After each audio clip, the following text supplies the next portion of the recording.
السلام علیکم. نن چې کوم زموږ لیکچر دی دا د پریویس لیکچر سره ریلیټډ دی. الریډي پای کې مونږ خبره کړې و چې مونږ به د سرکل چې کوم پارټس دی هغه ډیسکس کوو. نن زموږ د لیکچر ټاپک دی سیګمنټ اف ا سرکل. چې آیا د سیګمنټ اف ا سرکل نه مراد څه دی؟ دغه شان زموږ سره 6 نمبر دی سیکټر اف ا سرکل، 7 نمبر دی انټیریयर اف ا سرکل او 8 نمبر دی ایکسټیریयर اف ا سرکل. نو کنټینیوسلی به مونږ ان شاء الله د دې چې کوم پارټس دی هغه به ډیسکس کوو. نو تفصیل سره په دې باندې خبره کوو. 5 نمبر دی زموږ سره segment of a circle. نو ډیفینیشن مونږه لیکلې a segment is a region of a circle which is separated by a chord. نو دلته ډیفینیشن بس نه تاسو ذهن ته ترې هم وی چې د segment of a circle دا زموږ سره یو داسې ریجن وي په سرکل کې چې هغه سیپریټ شي وي په یو کارډ باندې. نو که تاسو د فیګر ته وګورئ نو په دې کې زموږ سره دا مانس کې چې کوم دی دا سنټر دی، دلته موږ لیکلې میجر سیګمنټ او A او B دا زما سره یو کارډ دی او الریډي تاسو ته پته ده چې کارډ موږ په پریویس لیکچر کې ډیسکس کړو. دا غي لینک به تاسو ته په ډسکرپشن کې ملاوي شي. نو A B دا زموږ سره یو کارډ دی او دې زموږ سره دا سرکل یو قسمه بیل کړی دی. نو یو سایډ دې کټ کړی، نو دغه شان دا کوم ما چې شټ کړی دی نو دې ته بیا موږ وایو سیګمنټ.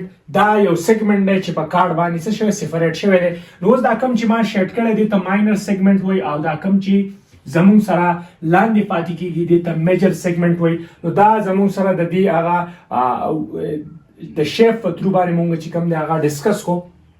دلته مونږ خبره کړې ده when a circle is cut into unequal parts. کله چې زمون سره سرکل په unequal parts کې ډیوایډ شي نو تاسو ته وګورئ دا زمون سره unequal دی، یعنی دا زمون سره کم دی، دا سیواله دا تاسو سره سیم هم راتلی شي by a chord په یو کارډ باندې. the smaller part of the circle is called the minor segment and the larger part is called major segment.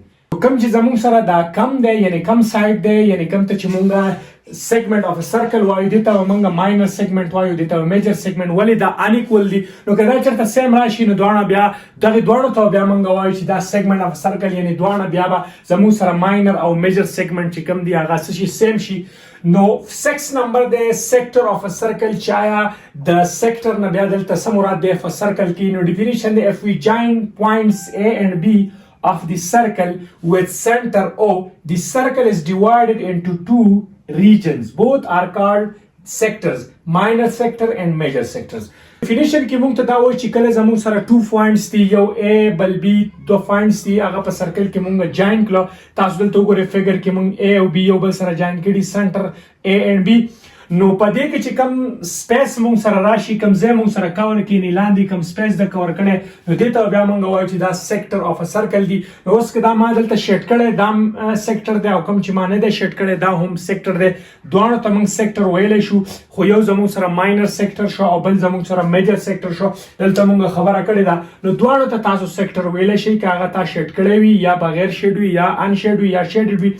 نو دواړه ته بیا موږ څه وایو سیکټر چې دا دواړه په سرکل کې موږ ته څه وښایي سیکټر. ولې؟ ځکه چې دا موږ 2 points جاین کړو او هغه چې کوم سپیس کور کړی دی په فیګر کې تاسو ته ښکاري نو دغې ته بیا موږ وایو سرکل اف ا سیکټر اف ا سرکل. یعنی د سرکل دا موږ سره یو ځای ښیي، یو سیکټر راته ښیي. 7 نمبر دی انټیریयर اف ا سرکل. یعنی دا یو سرکل انټیریयर نه څه مراد دی؟ نو انټیریयर مطلب دی چې دننه په سرکل کې چې کوم سپیس دننه راځي یعنی څومره دا سپیس کور کوي. تاسو د سرکل ته وګورئ دی چې منځ کې څومره پوینټس دي دې کې دا مونږ الو انټیریयर اف ا سرکل. نو که دلته مونږ هر څومره پوینټس الو دا ټول به د سرکل دننه پارټ شمارېږي. نو دا زموږ سره چې سرکل څومره ځای کور کړی وي یعنی دا ما سره یو سرکل دی او دې سرکل چې څومره سپیس کور کو دننه څومره دي پوینټس دلته مونږ اغوستي دا ټوټل ته مونږ وایو interior of a circle. The points laying inside the circumference of a circle form the interior of the circle. نو چې د دې سرکمفرنس چې څومره ځای څومره پوینټس دننه کړي ځان سره ګیر کړي نو دغې ته بیا موږ وایو انټیریयर اف ا سرکل.